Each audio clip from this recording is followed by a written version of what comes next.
जैसा कि मैंने पहले एक एपिसोड में बताया कि ये रेयर है कि इंजीनियरिंग वाले केवल इंजीनियरिंग करें। सो चंदन सिंह इनने भी बहुत सारे काम किए। रिजेक्शंस देखे, rejection is the best teacher, ये इसको प्रूव करा। एसएसबी के बच्चों के लिए बुक लिखा, बुक की क्या कहानी है, एसएसबी के क्या कहानी है, और उससे भी पहले इतने बार रिजेक्शन की क्या कहानी। एक बार मम्मी ने छठ पूजा किया था, तो उनकी एक्सपेक्टेशन थी कि इस छठ पूजा में सिलेक्ट हो जाएगा। तो मम्मी बोलती नहीं, तो इलाहाबाद के कैंटीन में मैं रो रहा हूँ एकदम ऐसा जोर जोर से होते ना, और पूरा सुन रहे हैं सब लोग। तो मम्मी ने बोला चलो बेटा मत रो, अगर तुम रोगे तो मतलब मैं छठ पूजा नहीं करूँगा। पता नहीं कैसा तो इमोशनल सीन था। तो वो एक्चुअली मेरा इसलिए उस दिन होना है, एक लास्ट अटैम्प्ट था, और मेरे जीवन से एक चीज़ ऐसा छूट रहा था जिसको मैं पूरे दिल से चाहता हूँ। मैं अगर बताऊँ तो 19 अटैम्प्ट मैंने टोटल दिए। I qualified CDA 6 time, AFCAT 2-3 times, है ना। तो जो डायरेक्ट एंट्री होती है। भोपाल में इंजीनियरिंग, बिहार में रूट्स, कैसा था बचपन? सो स्टार्ट करें अगर बचपन से और भोपाल के रूट, भोपाल और बचपन का तो बहुत कनेक्शन था, और भोपाल ने मुझे बहुत कुछ ऐसा सिखाया जो कि जिसकी वजह से मैं आज जहाँ भी हूँ उसकी वजह से हूँ। वो 2000 की ईस्वी में मुजफ्फरपुर एक बिहार का जगह है, वहाँ पे शिफ्ट हो गई। तो उसके पहले की छोटी सी स्टोरी ये है कि जैसे मेरी जो मम्मी थी बहुत ही पुअर फैमिली जो बोलते हैं उस कंडीशन में थी, और बिहार की आप जानते हैं सिचुएशन। तो पहले तो बोला जाता है कि वो ऐसा स्टोरी बताती है कि वो कोयले चूंदने का जो काम होता है ना, जो चलती रेलगाड़ी होती है, तो उससे वो मतलब उस पर चढ़ के बोलो, इधर ही गर्ल्स, बट वो उस पर चढ़ के और वहाँ से कोयले जो गिराते हैं उसको गिरा करके उसको कलेक्ट करके उसको सेल करते थे, है ना। और उसको सेल करके उससे कुछ पैसे आते थे। फिर मतलब मम्मी की 2-4 बहनें थी, 3 बहनें थी एक्चुअली, वो फिर जाके वो लोग सर्वाइव करते थे। ठीक है, जैसे ही मैं मथुरा पहुंचा, तो मैं ये स्टोरी इसलिए मैंने अपने बुक में भी लिखी है कि एक बंदा आता है गेट पे और वो बोलता है, आपने वो देखा होगा जो गले में जिसने आपने पहन रखा है उस टाइप के और कुछ कुर्ता पहन रखा है। तो मैं जनरल कंपार्टमेंट में था और मैं पता नहीं मुझे क्या दिमाग में चल रहा था, फेलियर के बाद बहुत चीज़ें रहती। तो उसने बोला कि चलो तुम चलो। मैंने बोला पता नहीं क्या हो गया, मुझे लगा चलो तुम नीचे उतरो, है ना। वो उसने बोला और लिटरली बता रहा हूँ वो बंदा उसके बाद गायब हो गया, है ना। मैं जब नीचे उतरा तो वो बंदा गायब हो गया, और मैं वहाँ से तो दूसरा साधन लेकर के पहुंचा प्रेमानंद जी के पहरात। तो उस टाइम क्या था, राधा किली कुंज जो है उसके जस्ट बगल में मैं खड़ा था, और वहाँ पे वो आने वाले थे जस्ट। तो पहली बार, और मुझे लगता है कि मैं उनका देखते रहता था चैनल, पहली बार उन्होंने जटा खोल रखा था। ठीक है, इट मीन्स कि मुझे लगा कि मतलब उन्होंने जटा खोल रखा था, और उनका तो ऐसा मुझे लगता है ना वाइब ही है कि उनको लगता है सब लोग अपना सकते हैं ना। तो वो मेरे सामने से क्रॉस किया, मेरे जो बंदा था साथ वाला वो उस तरफ था, तो उसने एक अच्छी सी ब्यूटीफुल पिक्चर भी लिया। उनकी बात बता रहा हूँ, और आज मतलब उस दिन के बाद मुझे मतलब फेलियर नाम का वही नहीं, failure is the good part यार, फेलियर बढ़िया है। उस दिन समझ में आ गया कोई बात नहीं। शिव सदा सहायते। आपने अयोध्या बाईपास सुना होगा, अयोध्या बाईपास से MP नगर का डिस्टेंस कम से कम 15 किलोमीटर है। तो हमारे पास अब दोस्त यार थे, उनको बोलने के लिए कोई बोलेगा कि यार मैं मतलब वो कर रहा हूँ, मेरे पास पैसे नहीं। मैंने बोला कि यार मैं फिटनेस पे काम कर रहा हूँ, तो मैं इसलिए साइकिल से आ रहा था। गीता, द ऑफिसर्स गीता को एसएसबी के प्रिपरेशन से कैसे जोड़ा, विपासना का क्या महत्व रहा आपके जीवन में? बात करें पहले ऑफिसर गीता, जब मैंने ऑफिसर गीता लिखा ना, तो मैंने कुछ कोचिंग लिए थे दिल्ली से। वो राजपाल राठौर सर हैं और इसके साथ एक कर्नल हैं जो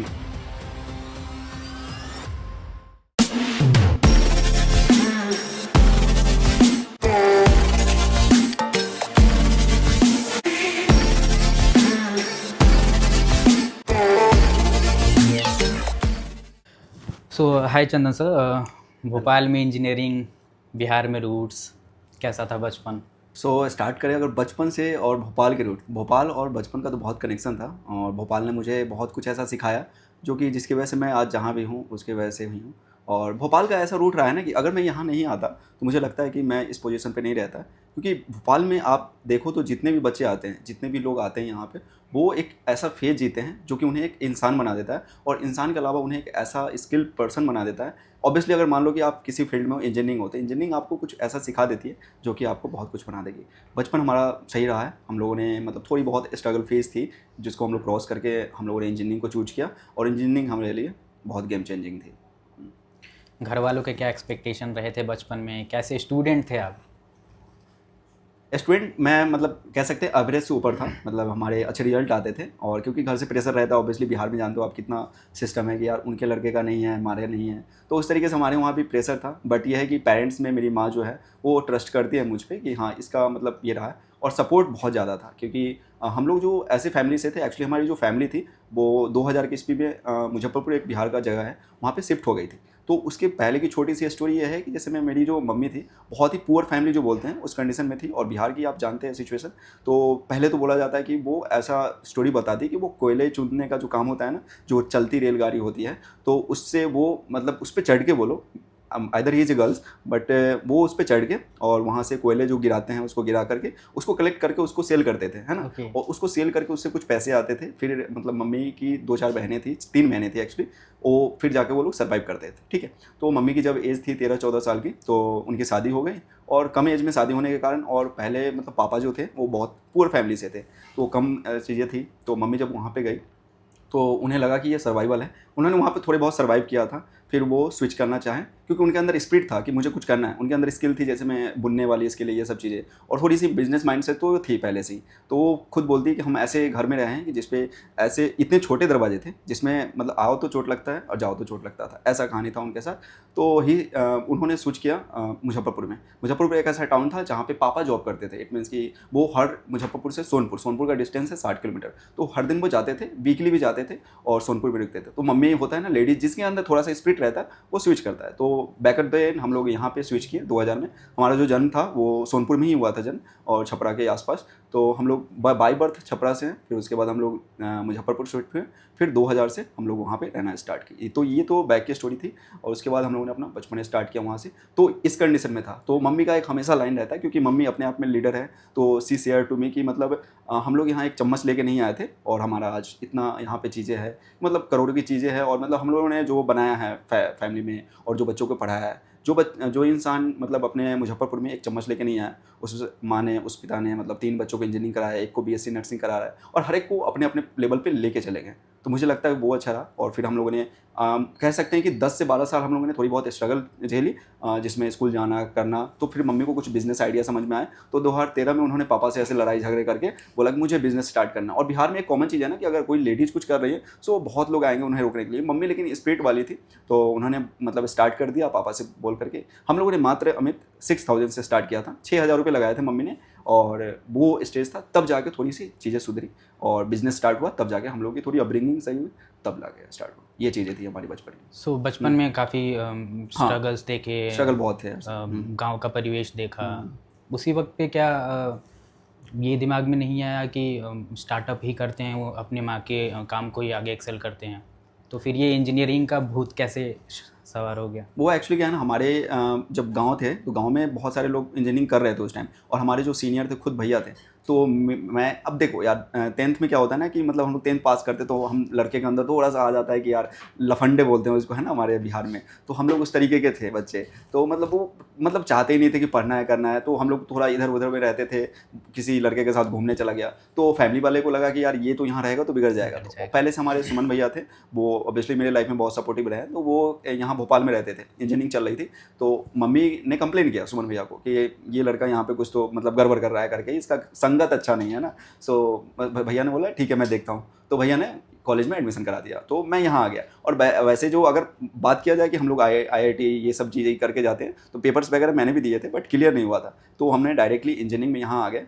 और रही बात कि उस टाइम क्यों नहीं हेल्प किया, मुझे लगा कि मतलब मम्मी चाह रही है पढ़ाना, है ना, और मैं अगर मेरा तो पहले से ही माइंडसेट का था बिजनेस में ही जाऊँगा, लेकिन मम्मी चाह रही थी कि पढ़ाना। और मैं थोड़ा सा डिफेंस में भी था। तो 2014-15 में जब मेरे कॉलेज स्कूल में एक्चुअली कर्नल आए थे, तो मैं थोड़ा इंस्पायर हो गया था कि मुझे ये फील्ड में जाना है। तो फिर मैं वहाँ से मतलब सोचा कि जाना है करके, तो मैंने सोचा कि चलो ये प्रिपरेशन भी चलेगी और इंजीनियरिंग में जाएंगे। तो फिर वहाँ से मैंने इंजीनियरिंग का रास्ता यूज किया। जैसा कि मैंने पहले एक एपिसोड में बताया है कि ये रेयर है कि इंजीनियरिंग वाले केवल इंजीनियरिंग करें। सो चंदन सिंह, इनने भी बहुत सारे काम किए, रिजेक्शंस देखे।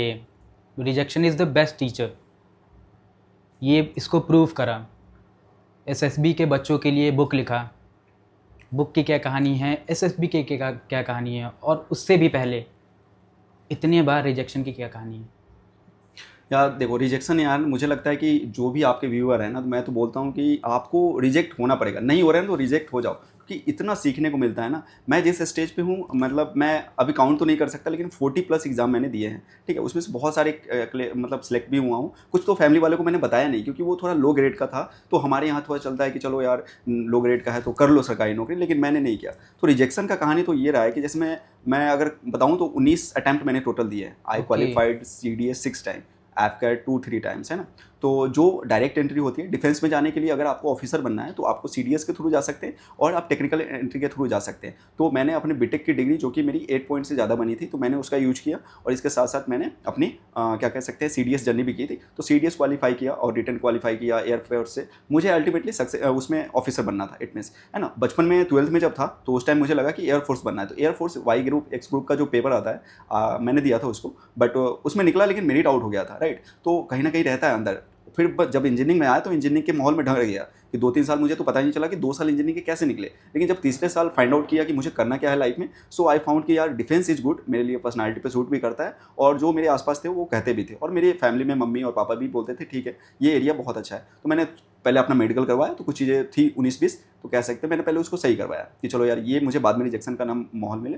फिर मैंने उस टाइम क्या कहते हैं 2019 से मैंने स्टार्ट किया, क्योंकि 2021 में हम पास आउट होने वाले थे, तो हमने वहाँ से CDS की जर्नी स्टार्ट की। पहला, दूसरा, तीसरा, चौथा, पहला जो SSB दिया हमने, SSB एक इंटरव्यू होती है जो इंडियन आर्म फोर्सेस में ऑफिसर रैंक के लिए होती है और इतनी अच्छी पोस्ट है कि अगर कोई बंदा लग जाता है सो समाज में उसको एक IPS रैंक ही दिया जाता है। तो हमारे अंदर तो वो था और सपनों को ना बताना एक हमारे यहाँ अंदर एक वो रहा है कि मैं ज़्यादा शेयर नहीं करता हूँ अपने इंटरेस्ट को, क्योंकि लोग बोलते हैं कि नज़र लग जाती है, बट ठीक है, इट्स काइंड ऑफ थिंग कि आपको अपने सपने को तो छुपा के रखना पड़ेगा जब तक वो पूरा ना हो जाए, ये मुझे जहाँ लगता है। फिर मैंने रिजेक्शन झेले, रिजेक्शन इतने झेले, जैसे मैं first time, second, third, fourth, fifth तक तो आते आते फैमिली वालों को लग गया कि कर क्या रहा है, क्यों यार हो रहा है चीज़ें। और मैंने जब ने उनको फाइनली बोल दिया ना कि मैं मतलब मम्मी यार मैं डिफेंस का ही करूँगा, तो उन्हें लगा कि ठीक है लड़का एक पैसा कमा नहीं रहा है, ठीक है इसको चांस देते हैं, क्योंकि ऑब्वियसली इंजीनियरिंग कर लिया तो फिर गांव वाले को लोगों तो खटकता है कि यार भाई इंजीनियरिंग के बाद क्या यार, मतलब क्या जॉब कहाँ कर रहे हो बेटा, चलो बताओ, तो वो चीज़ें थोड़ी सी रहती है। फिर मैं जाता ही नहीं था घर, मैं भोपाल ही रहता था, प्रिपरेशन करता था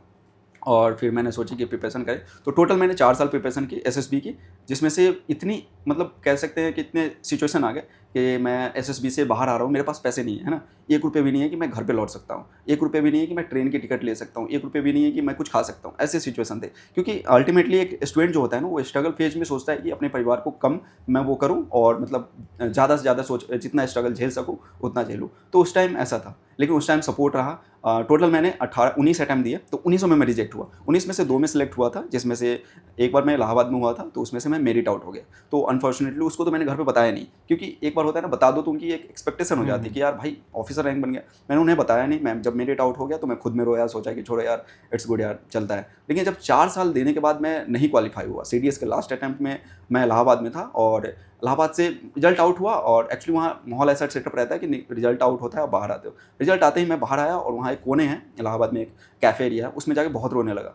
मतलब इतना रिजेक्शन था कि लाइफ लगा कि मतलब ख़त्म कहानी, इधर उधर, मतलब ऐसा थॉट नहीं आ रहा था कि मतलब कर ले या चीज़ें, बट अंदर से तो था कि मतलब कुछ तो गड़बड़ है, हमें क्या ज़रूरत है और क्या है कि नहीं। उससे थोड़े दिन 6 महीने पहले मैंने बुक स्टार्ट किया था, पता नहीं मुझे अविरल सर से मिला था और वो भोपाल स्टोरी टेलर में, तो उन्हें बोला था कि चलो कुछ अपना करके देखो जो भी नॉलेज है, तो मैंने वो बुक लिखी थी वहीं पे 6 महीने पहले स्टार्ट किया था। और जो मेरी लास्ट अटैम्प्ट थी CDS की, उस टाइम मैंने उस बुक को कंप्लीट कर दिया था, तो मुझे लगा था कि चलो मैंने कुछ नॉलेज को अपना शेयर किया। और पता है आपको अमित, उस बुक को पढ़ के आज 13 से 14 लड़के सिलेक्ट हो चुके हैं, ठीक है ना। Okay. उन्होंने मैं बुक डाल दूंगा आपके व्यूअर्स के लिए उस पर, तो उस बुक पे मैंने QR कोड लगाया, ठीक है। जब आप उसको स्कैन करते हैं तो उसमें जो ओरिजिनल स्टूडेंट है जो सिलेक्ट हुए हैं SSB में, इलाहाबाद में, भोपाल में, वो उन्होंने अपना फीडबैक दिया है कि हाउ आई मेड चंदन और उसने मुझे कैसे सिलेक्ट किया।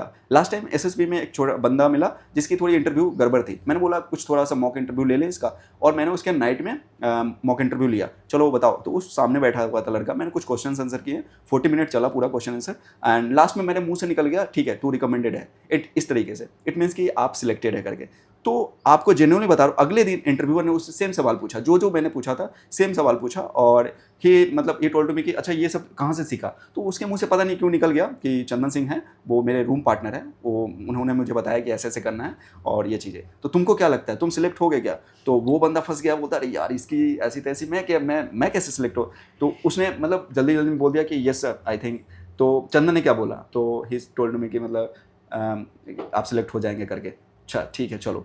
और अमित बता रहा हूँ, उस बैच से सिर्फ अमित निकला, उनका भी नाम अमित था, वो बंदा अंकित था, अंकित निकला उस बैच से जिसको मैंने वो किया था। तो मुझे उस समय प्राउड हुआ, और उस बंदे ने जेन्युइनली फीडबैक दिया मेरे बुक के लिए कि आप इनसे गाइडेंस ले सकते हो और वो कर सकते हो।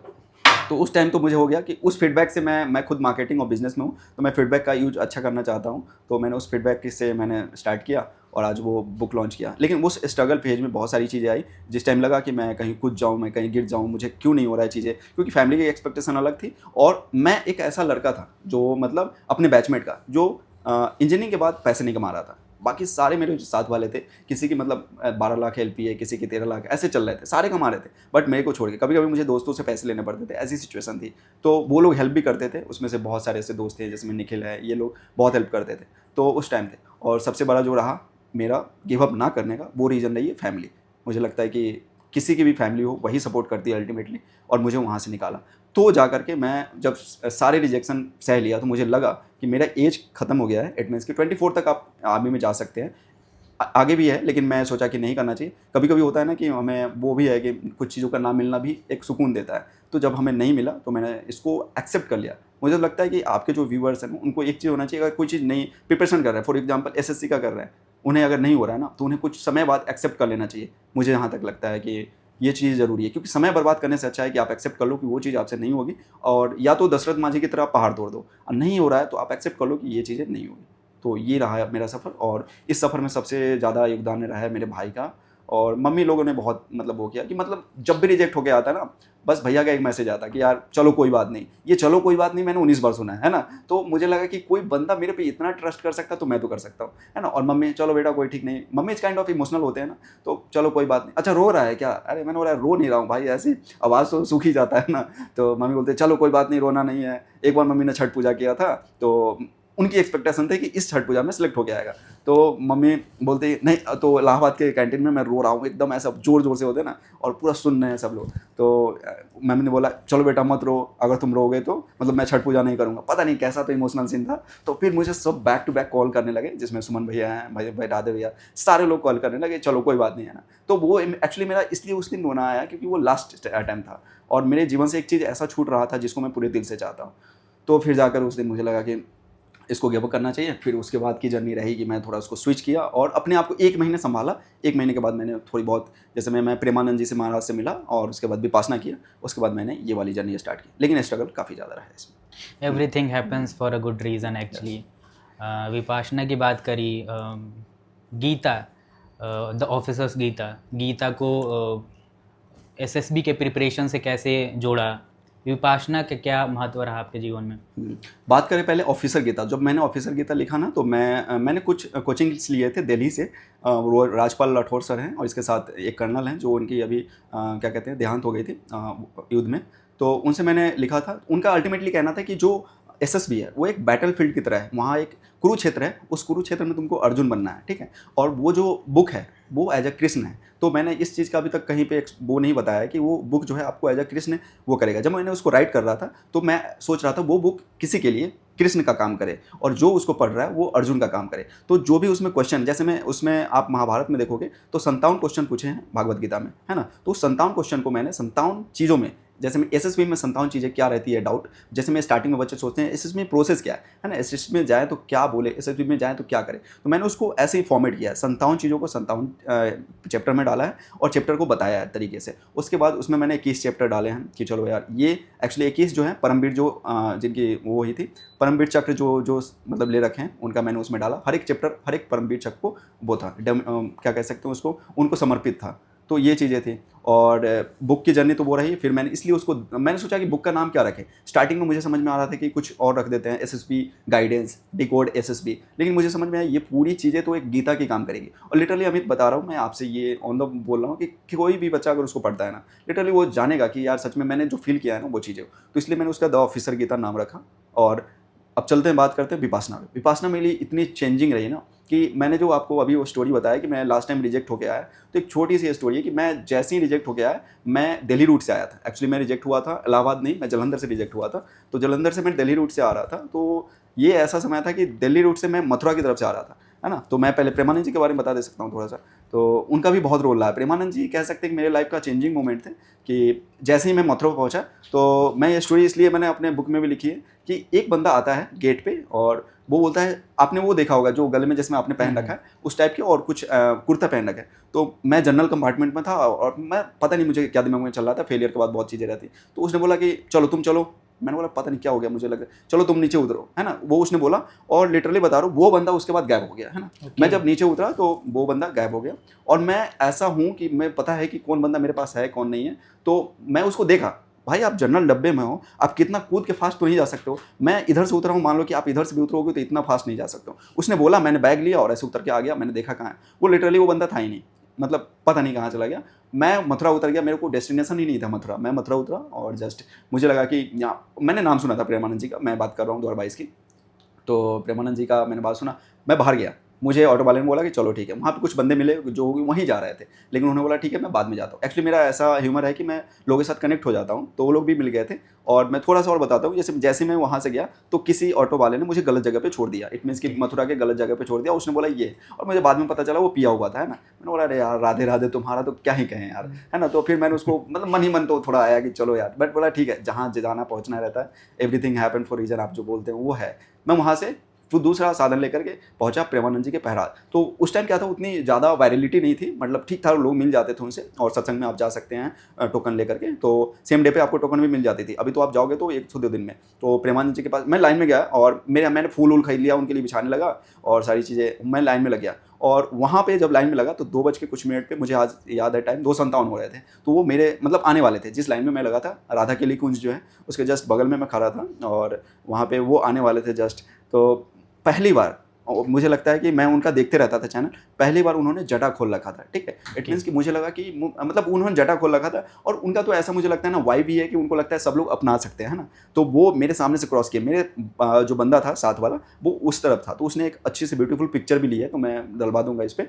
तो उस टाइम मैंने बोला, मेरे मन से निकल, मैं रो रहा था अंदर अंदर, मैंने बोला राधे राधे, है ना। तो मुझे ऐसा पर्सनली लगा कि प्रेमानंद जी, मुझे आप फोटो देखोगे ना, देखना, मुझे आपको लगेगा ना कि ये डायरेक्ट इनको बोल रहा है। तो मुझे उन्होंने मन ही मन बोला होगा, पता नहीं मुझे, बट उन्होंने बोला राधे राधे, और उस दिन उन्होंने जटा खोल रखा था। ये बात मुझे पता बाद में चला कि उसके बाद कम से कम 2 महीने बाद, उन्हें 2 महीने 3 महीने बाद तक उन्होंने जटा नहीं खोला था। स्पेशली वो दिन था जो जटा खोला, मैं पूरा फेलियर था। और वहाँ से वो वाली थी, उनका मैंने मतलब पैर तो छूने का मौका मिला। एक्चुअली वहाँ पे रस्सी लगाते हैं वो लोग, बट यू कैन टच। फिर मैं उनके सत्संग में गया, और मुझे ऐसा फील हुआ कि उस दिन मैं पूरा मतलब मुझे पर्पस समझ में आ गया कि क्यों था। और उनके पास जाना, उन्होंने मतलब मेरी आंखों में देख के बोल दिया था कि अभी तू हार मत, अभी कर। मुझे ऐसा लगा, मतलब लोगों को कुछ भी लगे। मैं वहाँ से उनका सत्संग सुना, टोकन लिया था, सत्संग सुना, और सत्संग में भी कुछ चीज़ें मैंने क्वेश्चन पूछा था, बट अल्टीमेटली वो कैमरे में नहीं आ पाया, है ना। तो मैंने बोला ठीक है। बट मेरे पास एक ऐसी चीज़ मिल गई कि वहाँ पे जो मुझे पता चला, जो उनकी टेक टीम चलाती है ना, वो भी बहुत ही मतलब नेक्स्ट लेवल की, उनकी एडिटिंग देखो। तो उनसे मैंने बात किया थोड़ी बहुत, वो लोग भी अच्छे थे।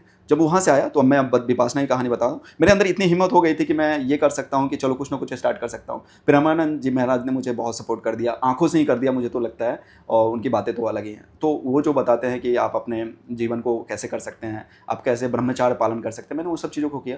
और घर पे आया तो पूरा ब्रेक हो चुका था। विपासना जस्ट थोड़े दिन बाद समझ आया, क्योंकि मुझे लगता है ना अमित कि आपको अगर कहीं जाना है ना, तो कुछ ना कुछ आपको डायरेक्शन मिल जाएंगे। Exactly. मुझे अगर वो बंदा ट्रेन में नहीं बोलता उतर जाओ, तो मैं उतरता ही नहीं, है ना। वो बंदा बोल के गायब हो गया पता नहीं, और फिर मैं उतर भी गया, मैं उतर के आगे भी गया। तो वो चीज़ें थी यार। फिर मैं वापस आया विपासना। अब विपासना की स्टोरी ये है कि मुझे किसी ने सजेस्ट किया कि यू हैव टू विपासना, कि आपको विपासना करना चाहिए, बहुत ही अच्छी चीज़ें हैं।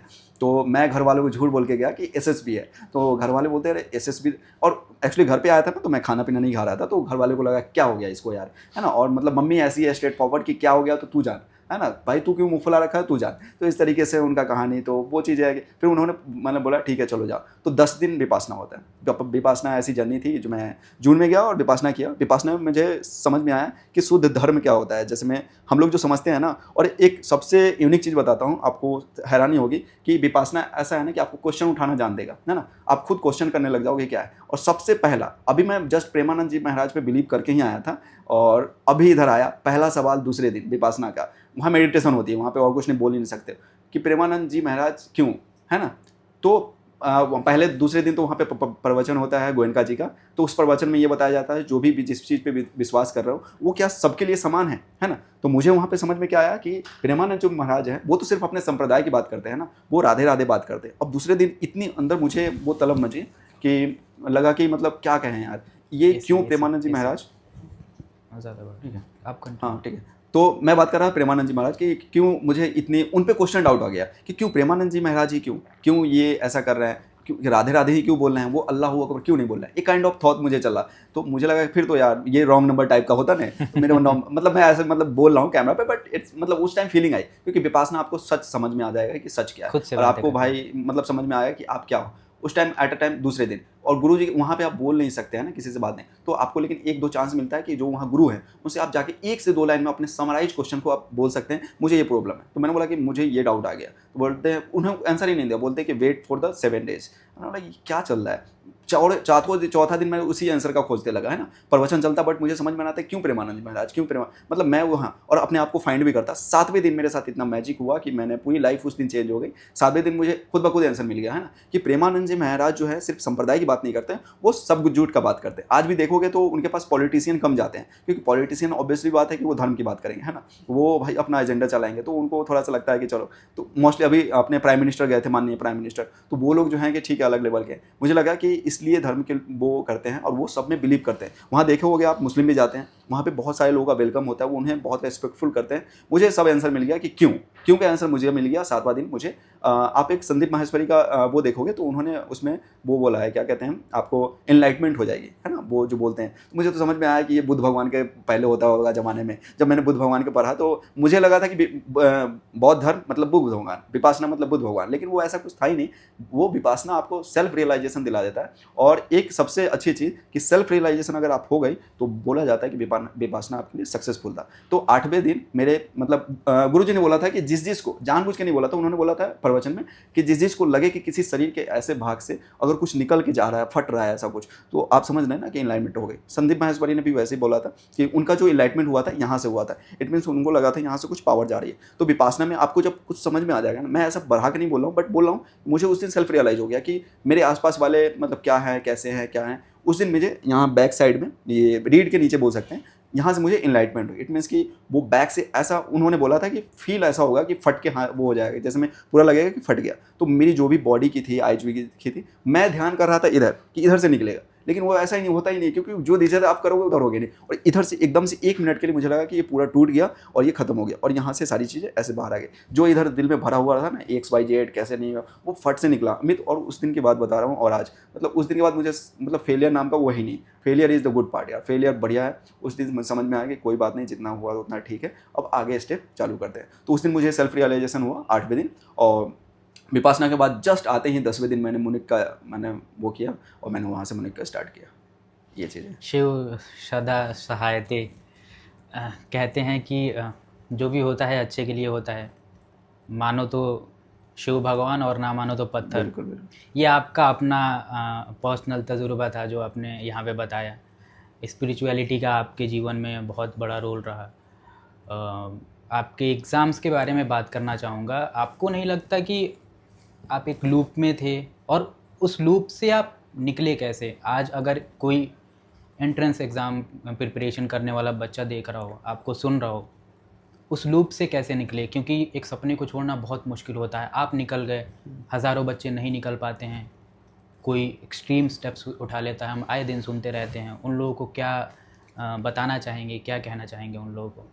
अल्टीमेटली जो है ना, आपको फेलियर झेलने को मिलेगा। मैं आपके स्टूडेंट को और व्यूअर्स को ये बात बताता हूँ कि आपको ना कितने भी लोग मिलेंगे कि नेवर गिव अप, वो अपना बिजनेस चला रहे हैं, जो बोल रहे हैं ना नेवर गिव अप इस चीज़ में कि हाँ प्रिपरेशन करो, करते रहो। भाई आप देखोगे इंडिया की ऐसी सिचुएशन है कि लोग 30 साल तक प्रिपरेशन नहीं कर रहे, उन्हें कुछ मिल ही नहीं रहा है ना। तो मेरा तो ये कहना है कि मैंने इस पर बहुत एनालाइज किया, और मैंने सोचा भी कि आपको अगर कुछ ऐसे थॉट आ रहे हैं मन में कि मैं कुछ कर लूँगा, मेरे से क्यों नहीं हो रहा है, तो मुझे लगता है कि आपको साइड स्किल पे काम करना चाहिए, साइड हसल पे काम करना चाहिए, तभी होगा। और जो भी मतलब आप सोच रहे हैं कि यार हो क्यों नहीं रहा है, मुझे लगता है कि एक अंतिम प्रयास करना चाहिए। मैंने अपने अंतिम प्रयास में ही छोड़ा था, क्योंकि उसके बाद अपॉर्चुनिटी उस एरिया में नहीं देखी और नहीं हुई। पहला चीज़ कि आपको ये निर्णय लेना होगा कि मैं जिसको कर रहा हूँ उसको पूरे दिल से करूँगा। मेरे एक भैया हैं सुमन भैया, वो हमेशा मैंने पिछले पॉडकास्ट में देखा कि फोकस होना चाहिए आदमी को, आपको भी है कि एक्सपोजर होना चाहिए। तो मेरे भैया भी बोलते हैं कि सिर्फ फोकस, वो जब भी कुछ भी होता है मेरे लाइफ में मैं ऊपर नीचे करता हूँ, फोकस बोलते हैं। तो मुझे लगता है कि सभी लोगों को फोकस करना चाहिए। आप फॉर एग्जाम्पल SSC का CHSL दे रहे हो, तो आप CHSL पे ध्यान दो, उसको पूरा 100% दो, उसको निकालो, काम करो। अगर आपको फ्यूचर में जाकर आपको लगता है कि नहीं मेरे काम का चीज़ नहीं है, उसको रिजाइन मारो, आ जाओ दूसरी चीज़ में, लेकिन उस पर पूरा 100% फोकस करो। दूसरी चीज़ कि एक्सपोजर इतनी अच्छी चीज़ है अमित कि आपको लेनी चाहिए। आज मैं यहाँ बैठा हूँ तो एक्सपोजर की वजह से मैंने जो साइड वाले जो काम किए उस पर, तो स्टूडेंट को चाहिए एक्सपोजर करे। अभी के समय में AI वगैरह जो भी आ गए उस पर काम करना चाहिए, सीखना चाहिए। सबसे बड़ी चीज़ है पैसा जब आता है ना तो आदमी का माइंड खुल जाता है ना। जब हमारे पास पैसा है तो हम तो स्टार्टिंग में ही कॉमर्स कर रहे थे, लेकिन अब जाके हम लोग बिजनेस कंसल्टेंसी कर रहे हैं। मुझे लग रहा है कि पैसे कहाँ, तो जो भी स्टूडेंट है ये सोचते हैं कि हमारा प्रिपरेशन स्टेज इतना बुरा क्यों है। और हाँ, प्रिपरेशन स्टेज का एक बात बताऊँ, मैं MP नगर भोपाल में ही प्रिपरेशन करता था, राइट। तो मेरी ऐसी सिचुएशन थी अमित, मैं साइकिल से आता था, है ना। आपने अयोध्या बाईपास सुना होगा, अयोध्या बाईपास से MP नगर का डिस्टेंस कम से कम 15 किलोमीटर है। तो हमारे पास अब दोस्त यार थे, उनको बोलने के लिए थोड़ी बोलेंगे कि यार मैं मतलब वो कर रहा हूँ, मेरे पास पैसे नहीं है। मैंने बोला कि यार मैं फिटनेस पे काम कर रहा हूँ तो मैं इसलिए साइकिल से आ रहा हूँ। तो मैं साइकिल से आता था MP नगर एग्जैक्टली साइकिल। और संदीप सर उसके प्रूफ हैं कि वो रोज दिन देखते थे। और चंदन वो इंग्लिश में है तो वो बोलते हैं क्यों चंदन साइकिल से क्यों?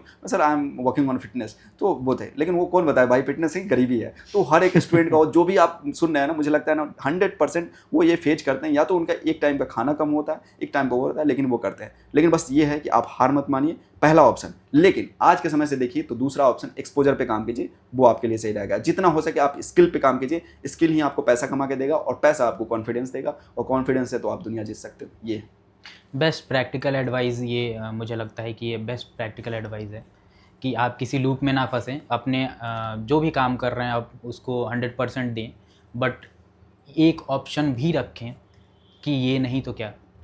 और इस पे आपने बहुत अच्छे से काम किया है। फिर शुरू होता है एक मिशन, माँ के साथ माँ के पास, जो बिहार का एक बहुत बड़ा पलायन का समस्या है, उसको सॉल्व भी कर रहे हैं। म्यूनिक के बारे में बताएं और अपने मिशन के बारे में बताएं।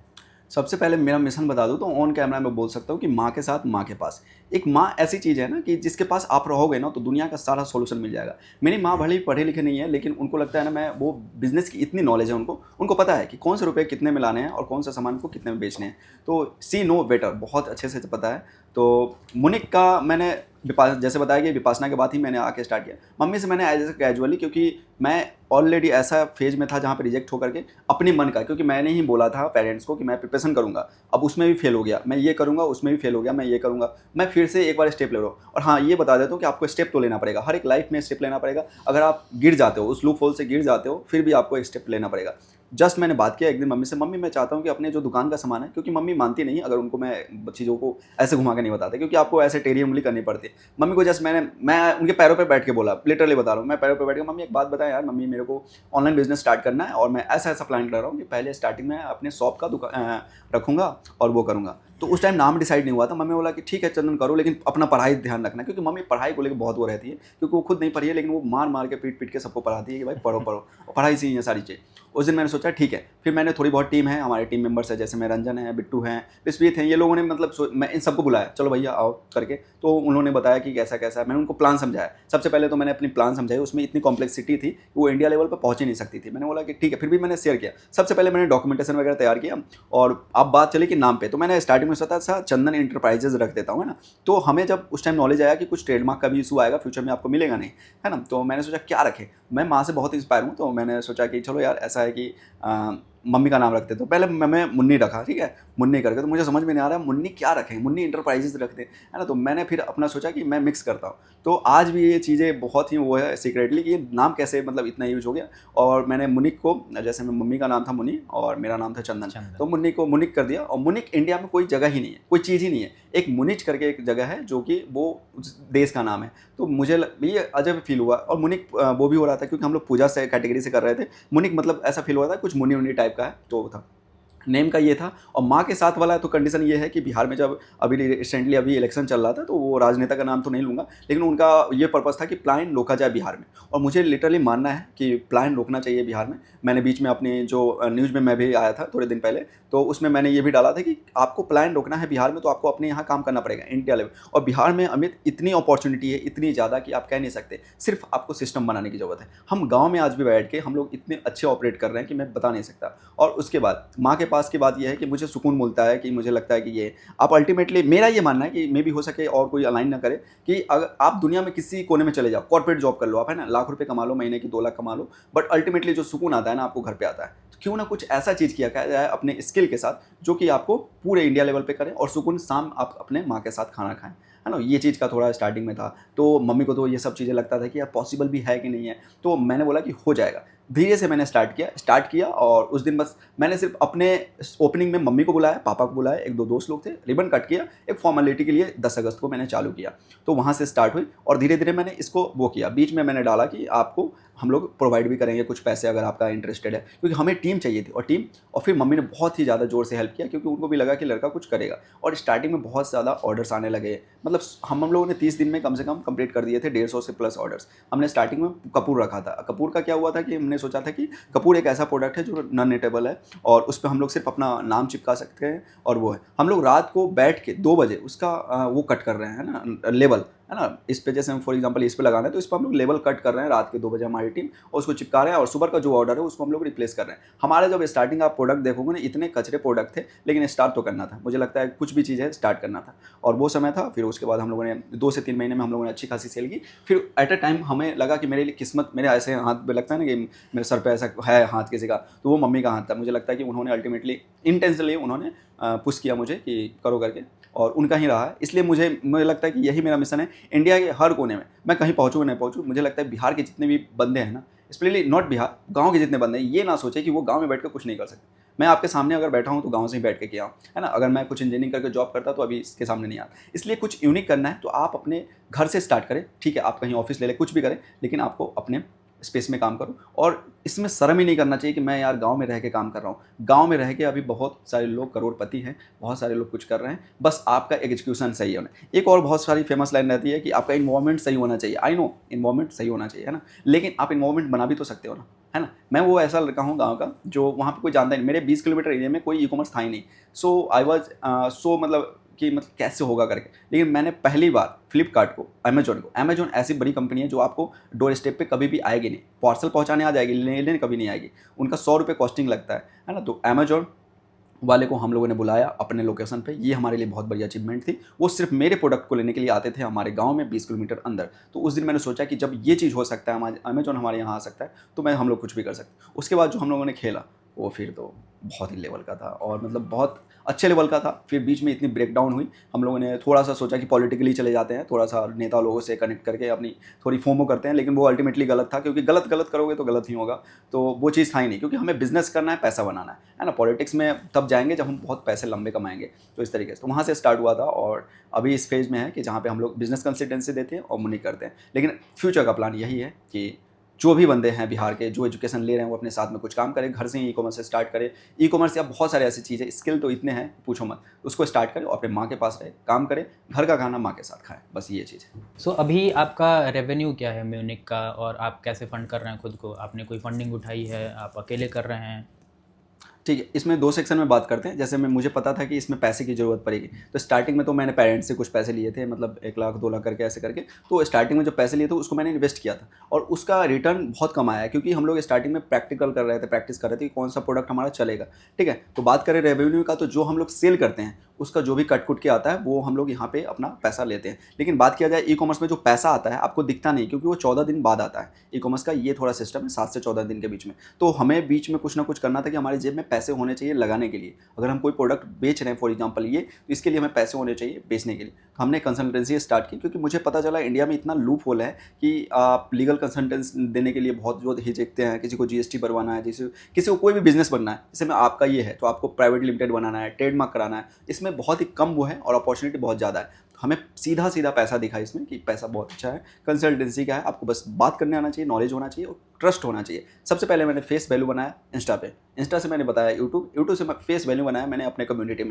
मेरे व्हाट्सएप में मतलब हो सके तो 2000 से ज़्यादा लोग हैं, मैंने उसमें एक कम्युनिटी बनाई कि मैं इनसे कैसे कौन, उनको अप्रोच किया, उन्होंने ट्रस्ट किया, और मुझे जो भी आज काम आता है उन्हीं के द्वारा आता है। और मैं ऐड पे मेटा ऐड वगैरह जो चलवाता हूँ वो टीम लोग चलाती हैं, और उसके बाद उसको करता हूँ। तो रेवेन्यू जो है हमारा आता है, मेन जो आता है वो कंसल्टेंसी से आता है। ई कॉमर्स में हम लोग उस कंसल्टेंसी का पैसा लगाते हैं, और ये जो पैसा आता है फिर इसको हम लोग अपने स्टाफ में, अपने घर में, और जो भी है फिर से इसको री इन्वेस्ट करते हैं। बात रही फंडिंग की, तो हम लोगों ने छोटे फंडिंग उठाया, जो कि गाँव से ही कह सकते हैं, ऐसा अभी बड़े लेवल पे नहीं है। तो हम लोगों ने जो फंडिंग उठाई, अच्छी खासी फंडिंग थी, उन्होंने ट्रस्ट किया, चलो ये लो, फिर हम लोगों ने उसको उठा करके उस पैसे को फॉर एग्जांपल हुआ है। अगर रेवेन्यू बात किया जाए तो हम लोग महीने की कम से कम 2.5 लाख की हम लोग सेल करते हैं ना, सारा मिला करके। इट मीन्स कि अमेजॉन, फ्लिपकार्ट, ये सब चीज़ें सिर्फ हम लोग 2 ही प्लेटफॉर्म पे बेचते हैं। और कभी कभी हमें ऐसा हो जाता है कि हमें आउट ऑफ स्टॉक करना पड़ता है। इनफैक्ट अभी आप जाकर सर्च करोगे कुछ हमारे प्रोडक्ट आउट ऑफ स्टॉक मिलेंगे, क्योंकि हमारे पास वो है ही नहीं, क्यों उसके लिए पैसे चाहिए। तो रेवेन्यू की बात करें, जो भी आते हैं वो पैसे हर 14 दिन में आते हैं और हर दिन 2 दिन का शेड्यूल रहता है। तो इधर का जो पैसे आते हैं आप कह सकते हैं 2 लाख पर मंथ का है,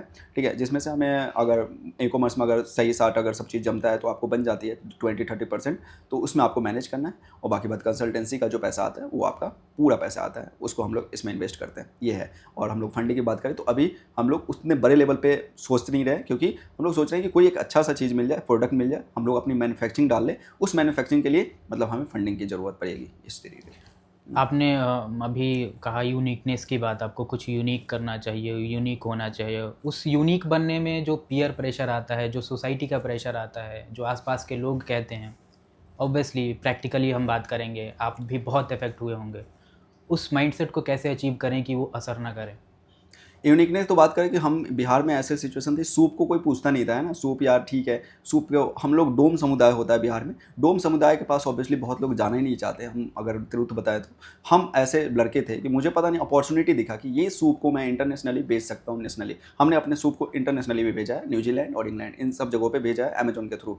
तो जब हम चाहते थे तो हमारा भी था, हम जब उस गली में एक्चुअली वो कम्युनिटी है डोम की, है ना, वो हमारे लोकेशन से पास में, उसमें जब जाता था तो लोग ऐसे देखते थे ये आ कहाँ से रहा है। और जब हमारे कम्युनिटी को पता चला, हमारे लोगों को पता चला कि ये उनसे कनेक्ट होकर के कर रहा है बिजनेस, तो जाकर के थोड़ा मुझे लगा कि यार ये गलत है। और हमें बहुत सारी चीज़ें, अरे ये क्या कर रहा है, सूप कौन बेचता है, डगरा कौन बेचता है ना, कपूर कौन बेचता है, इस तरीके से तो बहुत सारी चीज़ें आती है। लेकिन उस टाइम तो मेरे माइंड में बस यही था कि भाई मैं इतना रिजेक्ट हो चुका हूँ, अगर इसमें भी अगर अच्छा नहीं करता हूँ तो फिर मुझे और 2-4 और सुनने को मिलेगा कि क्या है। और सबसे बड़ी बात कि मैंने अपने पर्सनल मतलब फैमिली के सामने बोल दिया था कि मैं ये चीज़ करके दिखाऊंगा। इस तरीके से जब वर्डिक्ट ले लिया था, बीच में प्रेशर भी आया, लेकिन यह है कि जब टीम साथ देती है, आपका माइंडसेट सही रहता है, आपकी फैमिली साथ देती है तो हो जाता है। और वो पीयर प्रेशर इतना ज़्यादा था कि जब मैं शाम को बैठता था कैलकुलेट करने के लिए तो 1 रुपये नहीं बचते थे। मैं आता था उससे को, जैसे मैं डोम समुदाय को पैसे दे करके आया और मैंने उसको सेल किया। यहाँ पे कोई ऐसा कुछ था नहीं कि बहुत पैसे बच रहे हैं, लेकिन उनके यहाँ जाना ही मुझे लगता है कि वो बहुत बड़ी चीज़ है। मेरे अंदर पता नहीं वो है कि मैं इतना ग्रेटफुल होता हूँ। और हाँ, बात करें कि जब हमारा वो वायरल हुआ है ना, वो जो सूप है वो हमारा वायरल हुआ, 9.9 मिलियन उस पर गए, अभी 10 मिलियन होने वाला है। तो उसमें कुछ कमेंट आए कि यार go and give some dresses to that ladies and all, क्योंकि वो फटे पुराने मतलब कपड़े पहने थे। तो ऑब्वियसली हम लोगों ने उनका नाम ही दे दिया मुनिक कारीगर, है ना। तो हमने पर्सनली अपना टी-शर्ट, मुनिक कारीगर का टी-शर्ट, और उन्हें मतलब मंथली कुछ ना कुछ देते रहते हैं। और जब भी जाते हैं उनका प्रोडक्ट लेते हैं तो जो पहले लेते थे उससे 5 रुपये एक्स्ट्रा देते हैं उनको, क्योंकि बिकॉज ऑफ हिम हम लोग अभी ये हैं। तो मुझे लगता है कि यार ये सही रहा। आप जब तक, अगर मैं उस टाइम पर अगर एक लाइन में समराइज करूँ कि अगर मैं उस पीयर प्रेशर को नहीं झेलता तो आज यहाँ नहीं होता, है ना। उस पीयर प्रेशर को झेल करके ही मैंने सोचा चलो डोम है या कुछ भी है, गांव वाले कुछ भी कह रहे हैं कि ये जा कहाँ रहा है उस समुदाय में, क्योंकि हमारे यहाँ तो ऐसा है कि उधर जाने में लगता है कि अरे वो कहाँ गया था उधर, है ना, इस तरीके से लगता है। वो चीज़ को मैंने एक्सेप्ट किया, उसको फाइट किया, और जो भी क्वेश्चन पूछता ना मैं उसको जवाब देता कि मैं इस तरीके से कर रहा हूँ। और हाँ, सबसे बड़ी बात कि ये पीयर प्रेशर को एक चीज़ से आप सॉल्व कर सकते हैं, कम्युनिकेशन से। ऐसा बोलो ना कि अगले को समझ में ही नहीं आया, है ना। मैं बहुत घुमाता था अगले को, वो बोलता अच्छा बेटा, ओ अच्छा हाँ, ऐसा करके अच्छा ठीक है फिर तो करो, अच्छा है। लेकिन मैं गारंटी बोलता हूँ उसको कुछ समझ में नहीं आता, है ना। तो पीयर प्रेशर को सिर्फ आपके ऊपर है कि आप कैसे उसको चेंज करते हैं, आपका माइंडसेट क्या है और आपको ले कहाँ जाना है वो आपको डिसाइड करता है। ये है अल्टीमेटली अगर मैंने कुछ दिन पहले ही ये पढ़ा था कि अगर आपके पास एक आखिरी तीर बचा हो तो बड़े ही फोकस के साथ आप उस तीर को चलाते हैं। और शायद यही रीज़न रहा है कि आप इतने सारे रिजेक्शन के बाद शायद वो आखिरी तीर बचा था और आपने बहुत फोकस के साथ और बहुत अच्छे इंटेंशन के साथ चलाया और वो सही जगह पे जाके लगा। अभी क्या प्लान्स हैं और अभी क्या करने वाले हैं, व्हाट्स नेक्स्ट? अभी हमारा जो है, हम लोग 3 सेगमेंट बनाने वाले हैं इसमें, है ना। पहला है कि ई-कॉमर्स, मैं ई-कॉमर्स को ऑटोमेशन में ले जाना चाहता हूँ, जो कि हमारे कुछ 10 ऐसे प्रोडक्ट रहेंगे जो विनिंग प्रोडक्ट रहेंगे, वो इंडिया के हर लेवल पे जाएंगे, अमेजॉन, फ्लिपकार्ट और सब जगह से। दूसरी चीज़, जो इंडिया में गैप है कंसल्टेंसी को लेकर के, है ना, बिजनेस स्टार्ट करने, कुछ लोग जो बिजनेस स्टार्ट करना चाहते हैं, स्टार्टअप करना चाहते हैं, उनको आइडिया ही नहीं रहता है कि वो कैसे करें, क्या करें। तो उस एरिया में हम लोग हेल्प करना चाहते हैं, जो कि ऑलरेडी हम लोगों ने 3 से 4 महीने में हम लोगों ने इतने कस्टमर बना लिए हैं, 1000+ कस्टमर, जो कि रेगुलर हमें काम देते हैं और चीज़ें करते हैं। तो हमें स्कोप तो यहाँ से पता चल गया है। 2 सेगमेंट ये है। तो हम लोग अगर तीसरी सेगमेंट है हमारा कंटेंट क्रिएशन, हमारा अपना खुद का यूट्यूब चैनल, जिस पे हम लोग बताते हैं कि ई कॉमर्स कैसे करें, हमें कैसे करें, हमें अच्छे कमेंट भी आते हैं क्या करना चाहिए क्या नहीं करना, क्योंकि बहुत लोग कंफ्यूज रहते हैं ना। अगर कुछ पेड कोर्सेज हैं तो वो भी बहुत कॉस्टली होते हैं, क्योंकि कोई एक बिहार का लड़का या कहीं का लड़का ई कॉमर्स करना चाहता है। जो ई कॉमर्स है वो यंग लोगों के लिए है, मैं बता दूं, क्योंकि इसमें रिस्क भी है और बहुत मज़ा भी आता है। तो मुझे लगता है कि ये तीनों सेगमेंट में तो मैं सबसे ज़्यादा ध्यान देता हूँ अभी ई कॉमर्स पे, इसके साथ कंसल्टेंसी पे दूसरे नंबर पे, तीसरे पे कंटेंट क्रिएशन पे। कंटेंट क्रिएशन से हम लोग लोगों को इंगेज करते हैं, बिजनेस कंसल्टेंसी से हम लोग ट्रस्ट बनाते हैं और यहाँ से हम लोग पैसे कमाते हैं। तो हम तीनों को बताएं, तो अगर मैं ई कॉमर्स में आगे जाना चाहूँगा तो फिजिकल स्टोर में मैं जाना चाहूँगा। जैसे मैं आपने PW का देख लिया, मतलब कोई भी ऐसा ब्रांड जो कि फिजिकल स्टोर है, तो PW ने भी सोचा था, अलेक्स सर ने भी सोचा था कि इसको ऑनलाइन लाते हैं, लेकिन उनके माइंड में आया था कि इसको फिजिकल लाना चाहिए। तो फिर जाकर मेरा अल्टीमेटली है मुनिक का एक ऐसा फिजिकल स्टोर हो जहाँ पे आप इसको टच करके आप इस सामान को खरीद सकते हो और आप इससे फील कर सकते हो चलो अच्छा है। दूसरी चीज़ कि मुनिक का एक बिजनेस कंसल्टेंसी हो कि जो भी उस एरिया में, हर एक एरिया में, जैसे मैं सिटी है, आपका स्टेट है, तो हर एक स्टेट में एक ऐसा लोकेशन हो जहाँ पे लोग जाए, वो अपना प्रॉब्लम समझाए कि मुझे ये बिजनेस स्टार्ट करना है, मुझे बताइए, जो कि यूजुअली है इंडिया में कंसल्टेंसी, वो हमारी टीम प्रोवाइड करे। थर्ड कि हमारा एक कंटेंट क्रिएशन टीम हो जो कि पूरे इंडिया लेवल पे, अपने लेवल पे वो कंटेंट को समझाए कि ये करते कैसे हैं। तो हम तीनों चीज़ों को पकड़ना चाहते हैं, ठीक है। अल्टीमेटली लोग बोलते हैं कि इतनी चीज़ें मत करो, बट मुझे जहाँ तक लगता है कि ये तीनों जाति एक ही रास्ते पे है, तो हमको ये ट्राई करना चाहिए। तो विजन तो मेरा ये है कि इसको बड़े लेवल पे फिजिकल स्टोर बनाना है और ऑनलाइन सेल करना है इसको, और इसके साथ साथ हम लोग बिजनेस कंसल्टेंसी और कंटेंट क्रिएशन में हम लोगों को ये सिखाएंगे कि करते कैसे, ये है। ओके, आपने अपने माँ के बारे में बताया, वो बिजनेस वूमेन रही, बहुत छोटे लेवल पे वो बिजनेस करा करती थी, आप बिजनेस में चले गए हैं। पहले के बिजनेस मॉडल और अब के बिजनेस मॉडल में अगर बात करें तो क्या डिफरेंस आप नोट करते हैं? मुझे तो लगता है कि मम्मी पहले कहती थी, उन्होंने 100 रुपये का सामान लाया, ठीक है, तो वो जब तक उसको 200 में नहीं बेचेगी उनको सुकून नहीं आता था। हाँ, और मैं वही प्रोडक्ट को 100 रुपये में वो लाई और मैंने उसको लिस्ट कर दिया, मम्मी 149 में मैं बेच रहा हूँ, मेरे को प्रॉफिट मात्र 3 रुपये हो रहा है। बोलते हैं हाँ ये क्या है, ये क्या सिस्टम है यार, 3 रुपये से क्यों बिजनेस कर रहे हो एक्चुअली। लेकिन उनको समझ में आता है कि एक्चुअली उन्होंने ऑफलाइन किया है काम, तो उन्हें पता है कि यार इस एरिया में हमें पैसा बचेगा। मान लो कि यहाँ 7 दिन बैठ के 2-4 प्रोडक्ट बिक रहे हैं, उसमें हम नहीं कमाएंगे तो कैसे होगा, है ना, हमें रेंट देना है, सारी चीज़ें देना है। लेकिन ऑनलाइन में क्या है कि रेवेन्यू पे काम चलता है। अगर आप कोई एक प्रोडक्ट 10 बेच दोगे तो उस पर 10 दूनी 20 रुपये आ गए, है ना, वही 20 रुपये आप एक सप्ताह में एक प्रोडक्ट से कमा रहे हो। तो रेवेन्यू सबसे अच्छा मॉडल है कि रेवेन्यू आप बढ़ाओ, आपका अल्टीमेटली हो जाएगा। तो बस उसमें और इसमें ये वो है डिफरेंट कह सकते हैं कि वहाँ पे प्राइस का गेम चलता है। आप अगर प्राइस को लेकर चलोगे कि हम बहुत कमा लेंगे स्टार्टिंग में, वो नहीं है। मम्मी का माइंडसेट है कि मतलब पैसे कमाओ करके, है ना, कि मतलब इस पे पैसे रखो। कोई प्रोडक्ट लाया है तो इतना मेहनत से लाया है, वहाँ से गाड़ी से करके लाया है, पटना से आया, ये यहाँ से आया, चाइना से मंगवा रहा है तो वहाँ से कॉस्ट जो आया उसको जोड़ो। लेकिन अल्टीमेटली गेम ये है कि आप कस्टमर को जितना सस्ता दे दो और अच्छा दे दो, वही चलता है अल्टीमेटली, और कुछ नहीं चलता है इंडिया में। जो लोग इसमें आते हैं और खेलना चाहते हैं बड़े लेवल पे कि वो अपने प्रोडक्ट को इतना हाई कर देंगे कि पूछो। हमने सेम कछुआ जो था उसको 329 रुपये में बेचा है, लेकिन हमें जब समझ में आया वो मार्केट में डिमांडिंग है लेकिन उसको लोग सस्ता खोज रहे हैं, हमने उसका प्राइस 139 कर दिया। अब बताइए हमें बचता कितना होगा उस पर, मुश्किल से 10 से 20 रुपये। लेकिन उसकी आप जब रेटिंग देखोगे तो हम लोगों ने मात्र 3 से 4 महीने में उस पर 400 से ज़्यादा रेटिंग ले ली। इसमें कोई एक ऐसा कोई रेटिंग नहीं जो खरीदा हुआ है, सब जो है जेन्युइन है। तो मैं कहता हूँ कि रेवेन्यू पे काम करना चाहिए अल्टीमेटली। अब हमारा वो विनिंग प्रोडक्ट बन गया है, हर महीने उसकी अच्छी खासी ऑर्डर आती है, वो चलते रहता है। मेरे को लगता है आँख बंद करो सुबह उठो उसको पैक करना है, आँख बंद करो सुबह उठो पैक करना, तो वो हमारी एक सिस्टम चली रहती है। मुझे लगता है कि ये है डिफरेंस। और पहले के बिजनेस में मतलब मम्मी लोग ऑफलाइन सेल करती थी, ऑनलाइन में तो थोड़ा सा तो है हेजिटेशन कि पैसा कैसे आएगा, है ना, तो इस चीज़ को। लेकिन ये है कि आप उनको कन्फ्रंट किया मैंने कि ऐसे ऐसे काम है, ये मॉडल है, तो वो समझ में आ गया। बस यही है यूजुअली। लेकिन पैसा पहले वाले बिजनेस में पैसा था और अभी वाले में पैसा है, ये है। यहाँ पैसा पहले वाले बिजनेस में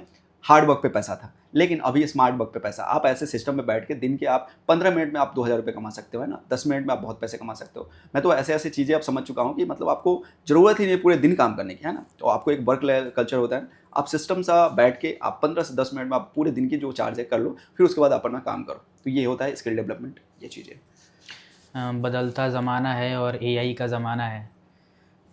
ई कॉमर्स पे बात करें या बिज़नेस के वे में बात करें, सब लोग ऑटोमेशन पे बात कर रहे हैं, बिज़नेस को ऑटोमेट कर रहे हैं, बहुत सारे जॉब्स चले गए, बहुत सारे ले ऑफ्स हो रहे हैं।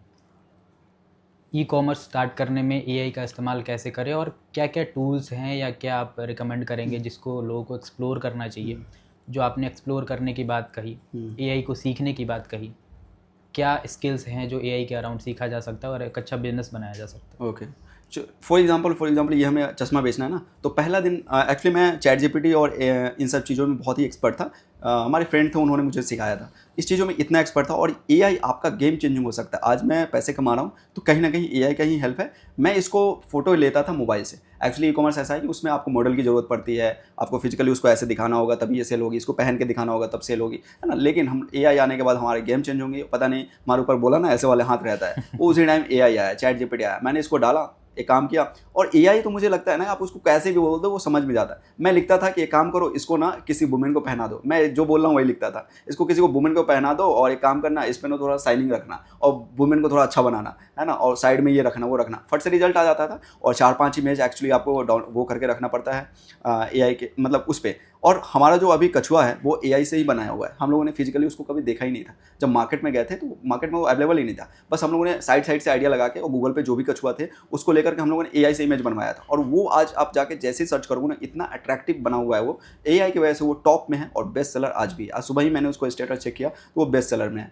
तो मुझे लगा कि एआई का हेल्प बहुत ज़्यादा रहा है। और एआई का हेल्प स्टूडेंट कैसे कर सकते हैं, जैसे मैं सबसे कॉमन तो आजकल चैट जीपीटी है, लेकिन क्लाउड को आ जाने के बाद वो भी बहुत अच्छा काम कर रहा है, उस पर जा सकते हैं। और जिस चीज़ में अब जैसे मेरी शॉप है तो मेरी शॉप पे कुछ लोग ऐसे आते हैं जो फोटो खिंचवाने, पहले ज़माने में थे ना 5 मिनट में अर्जेंट फोटो है ना, तो हमारे शॉप पे आते हैं। अब वो करना पड़ता है क्योंकि मैंने वो पोस्टर लगा रखा है कि यहाँ करो, क्योंकि फ्री टाइम में वो भी पैसे आने चाहिए। अब मुझे लगता है कि चलो वहाँ पे आप, मैं कभी भी फोटोशॉप यूज ही नहीं करता। फोटोशॉप पुरानी ज़माने की चीज़ें थी, उस पर जाके हम लोग फेस पे ऐसे साफ करते थे, वो चीज़ें नहीं। मैं डायरेक्ट एआई यूज करता हूँ, पहले रिमूव करता हूँ उसका, तो उसमें हम लोग रिमूवर का यूज कर लेंगे, टचअप देना है तो उसको टोन का दे देंगे। इस तरीके से आप एआई में इतने सारे वो आ जाएंगे कि आप कर सकते। लेकिन जो कॉमनली है आपको सीखना पड़ेगा चैट जीपीटी, और इसके साथ जो भी गूगल के हैं फॉर्म वो चीज़ सीख सकते हैं। और बेहतर जो है वो सीएस इंजीनियर सारे जो हैं बैठे रहते हैं। लेकिन आपको अगर धंधा चलाना है तो एआई आना चाहिए। और अभी तो मुझे लगता है 2025 के बाद अगर एआई नहीं आ रहा है ना, तो मुझे लगता नहीं है कि ग्रो कर पाओगे। अभी तो एआई से ऐसे ऐसे चीज़ हो रहे हैं कि कर सकते हो। सबसे पहली बात कि एआई ने ही हमारे प्रोडक्ट लिस्टिंग सिखाया एआई पे ही, और हमें आता ही नहीं था कि प्रोडक्ट का नाम क्या देना। इसमें हम सीधे थोड़ी लिख देंगे मेन चश्मा,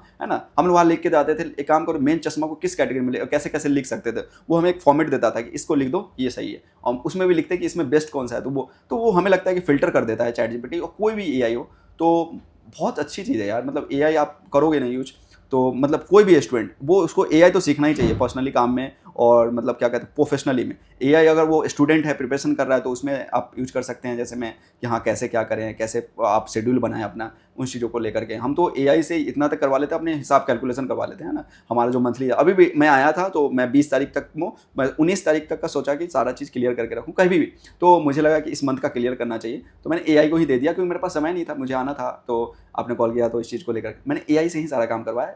कैलकुलेट करो इसमें कितना इस महीने का है सब चीज़। और अमित सच बता रहा हूँ 5 मिनट में सब काम हो गया, जो कि मैं मैनुअली करना पसंद करता हूँ। लेकिन मैंने सोचा कि इस बार मैनुअली से नहीं होगा क्योंकि मुझे पूरा 1 दिन लग जाएगा, तो उसने मैंने उसका हेल्प लिया एआई का, और एआई से मैंने सारी चीज़ें की। एआई का योगदान मेरे ई कॉमर्स में 40% रहा है। एआई नहीं रहता तो मैं शायद उस चीज़ को इतना एक्सेल नहीं कर पाता, क्योंकि एआई में सबसे बड़ी चीज़ है कि वो आपको इमेज बना देता है फ्री में आपको चीज़ें हिंट कर देगा, है ना, आपको लिख के दे देगा स्क्रिप्ट, आपको सारी चीज़ें लिख देगा इस तरीके से। तो एआई इज़ वेरी हेल्पफुल। आज के समय में एआई बहुत ज़रूरी है।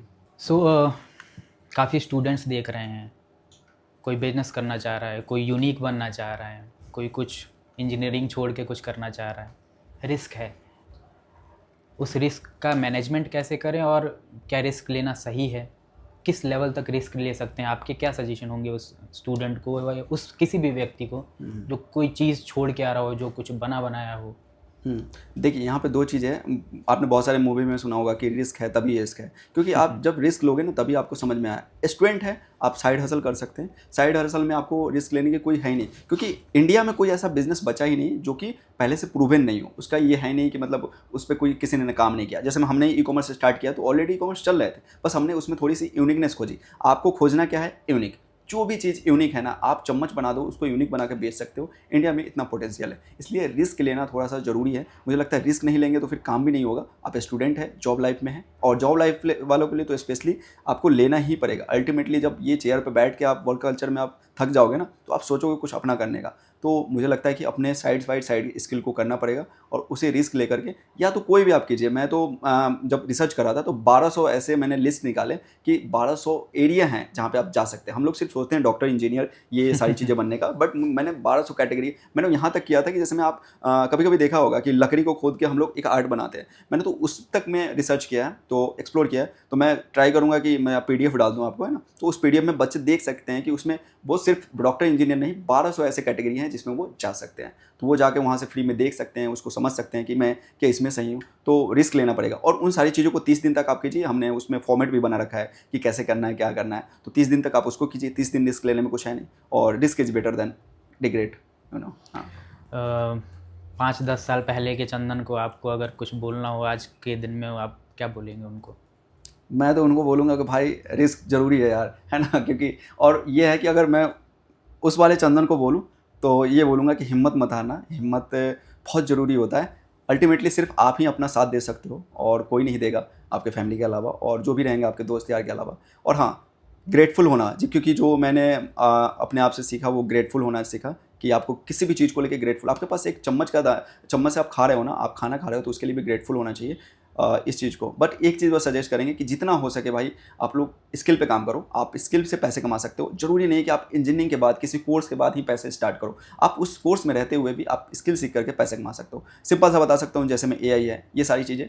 और मैं 2-3 चीज़ और सजेस्ट करूँगा कि अपने लाइफ को हो तो वर्क लाइफ बैलेंस जो बोलते हैं उसको कंट्रोल करके रखें कि ये है। क्योंकि मैं पूरे अपने लाइफ में हमेशा सपनों के पीछे भागता रहा। मुझे लगा कि यार यही सबसे अल्टीमेटली गोल है। एक टाइम तक तो ठीक है, लेकिन किस दिन हर इंसान फॉर एग्जांपल चंदन नहीं हो सकता, हर एक इंसान वो हिम्मत नहीं जुटा सकता। इसलिए मुझे लगता है कि अपने लाइफ में दोनों को कंट्रोल करके चलिए। ये मैं बस सजेस्ट करूँगा कि भाई तुमको ज़िंदा रहना है इस धरती पे और भाई पैसे कमाने हैं या अपने आप को मतलब नेवर गिव अप वाली फीलिंग देनी है तो हिम्मत रखना पड़ेगा, उसके अलावा कोई ऑप्शन नहीं है। और हाँ, एक्सपोजर लेते रहिए, जितना लेते रहिए। भले लोग बोले फोकस फोकस फोकस, आपको करना है एक्सपोजर। जितना आप एक्सपोजर करोगे उतना आगे जाओगे और आप भी किसी दिन इस जगह पर रहोगे।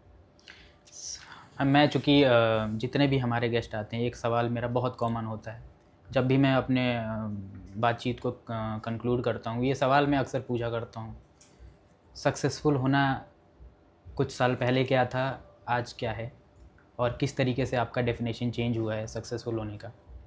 सक्सेसफुल पहले था कि मैं ऑफिसर बन जाऊंगा, लेफ्टिनेंट रहेगा, उसके बाद मैं अच्छी खासी शादी वादी करूंगा, मस्त कोई लड़की होगी और नेता वेता की लड़की से शादी करूंगा करके ऐसा कुछ मेरा सपना था कि यार मतलब होता ना कि एक्चुअली क्या बिहार में है ना, आप अगर ऑफिसर बन जाओ ना अमित, आपके पास आएंगे ही ऐसे ऐसे लीडर्स आएंगे। तो मैं सोचा उनके लड़की से शादी वादी करके और मतलब मस्त लाइफ जीऊँगा और अपने लेफ्टिनेंट वाले जो घर वाले मिलेंगे उसमें अपनी लाइफ जीऊँगा और मम्मी पापा को वहाँ ले जाकर शिफ्ट करूँगा, पूरी लाइफ सेट। और हाँ, मेजर वेजर के बाद मैं अपना शहीद हो जाऊँ। मैं तो ये तो सोच गया था मेजर से ज़्यादा मेरे को सर्व नहीं करना है। अगर मेजर से पहले मैं शहीद हो गया तो इट्स वेरी गुड, अगर नहीं हुआ तो फिर मैं उसके बाद बिजनेस करूँगा, है ना। जैसे मैं 12 साल का कोर्स होता है, वो होता है सर्विंग होता है, जैसे में आप टेक्निकल एंट्री के साथ जाते हो। तो हमारा जो सपना था 2020 से लेकर 25 तक ये था। लेकिन जब इधर आया तो फिर मुझे समझ में आया कि माँ के साथ शाम में बैठ के खाना और मतलब कुछ प्रॉब्लम हो तो उनके साथ बैठ के उनके साथ बात करना, फैमिली के साथ बात करना, पापा के साथ बात करना, मुझे लगता है कि अल्टीमेटली सक्सेसफुल यही है। और मैं जो चाहता था कि मुझे मिल जाए, मैं थोड़ा सा फेम चाहता था स्टार्टिंग में कि मुझे लोग पहचाने। और मुझे तो आज भी मैं यहाँ आ रहा था तो कुछ लोग मिले तो बोलते हैं, मैं उनसे पूछा कि यार मैं समझ में नहीं आता है कि वहाँ पे कैसे बोलूँगा। उन्होंने बोला बी नेचुरल, क्योंकि चंदन जो आप नेचुरल हो ना वही रहो तो आपको लोग पसंद करते हैं और आगे भी करते रहेंगे। तो मुझे लगता है कि सक्सेसफुल का ये नहीं कि आपके पास सब कुछ हो, अगर आपके अंदर नेचुरलिटी है और आप थोड़ा अच्छे खासे हो। और मुझे लगता है कि यार आप सुकून से शाम का खाना खा पाओ, यही है सक्सेस का डेफिनेशन, और कुछ नहीं बस। सो हमने इसी के साथ एक और सक्सेसफुल होने का डेफिनेशन सुना। चूँकि हमारे इंट्रोज देखेंगे आप तो हम यही कहते हैं कि किसी के लिए बड़ी गाड़ी लेना, किसी के लिए बहुत सारा पैसा हो जाना सक्सेसफुल होना हो सकता है, तो किसी के लिए ये भी हो सकता है कि अपने माँ के साथ शाम को खाना खाएं, उनकी गोद में सर रख के बैठ जाएं, ये भी सक्सेसफुल होना हो सकता है। इसी के साथ मैं बहुत शुक्रिया अदा करना चाहूँगा चंदन सिंह का, चंदन सर का, हमारे इस कन्वर्सेशन का पार्ट रहने के लिए। और निसंदेह ही आपने इस कन्वर्सेशन में बहुत कुछ सीखा होगा कि एक सिंपल लड़का जो बिहार के एक गांव से आता है और कुछ करने की चाह रखता है, सपने देखता है और सपने बदलता भी है, खुद कमाता भी है और उस एक जाति के बारे में भी सोचता है जिसके बारे में शायद किसी ने ना सोचा, जो बिहार से आता है और बिहार के बारे में भी सोचता है, बिहार की दिक्कतों के बारे में भी सोचता है और ना केवल सोचता है बल्कि एक्शन लेता है। बहुत शुक्रिया चंदन सिंह का। मैं चाहूँगा कि आप जितने भी व्यूअर्स हैं इस कन्वर्सेशन को ध्यान से सुने, जितना सीख सकते हैं सीखें, और बाकी मैं आपकी डिटेल्स सारा डिस्क्रिप्शन में दे दूँगा। आप नीचे देख सकते हैं जितने भी PDFs जो 1200